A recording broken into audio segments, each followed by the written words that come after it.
Ako ngayong kaibigan ni Danilo. At bakit mo natanong sa akin? Ano bang kailangan mo sa kanya? Ano sasabihin ko dito? Sabihin, nanggagawa ka ng vlog about sa akin. Tsaka, ako naman yung dating kasintahan na mama mo. Gumagawa ako ng vlog about sa case ni Danilo. Kasi na-curious ako. Siya pala yung dating kasintahan ni Mama. Ha? Ikaw pala yung anak ni Bettina? Kaya parang kamukha mo siya. Kung sa akin mo tatanungin si Danilo, walang nakakaalam kung paano siya nawala. Ang alam ko lang, noong araw na nawala siya, makikipagkita sana siya kay Bettina.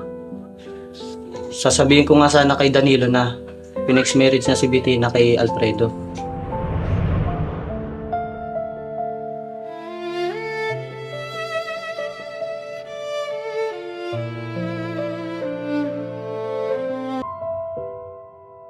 Ako ngayong kaibigan ni Danilo. At bakit mo natanong sa akin? Ano bang kailangan mo sa kanya? Ano sasabihin ko dito? Sabihin, nanggagawa ka ng vlog about sa akin. Tsaka, ako naman yung dating kasintahan na mama mo. Gumagawa ako ng vlog about sa case ni Danilo. Kasi na-curious ako. Siya pala yung dating kasintahan ni Mama. Ha? Ikaw pala yung anak ni Bettina? Kaya parang kamukha mo siya.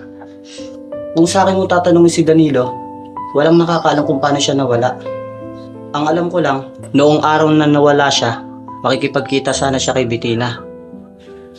Sasabihin ko nga sana kay Danilo na pinex-marriage na si Bettina kay Alfredo.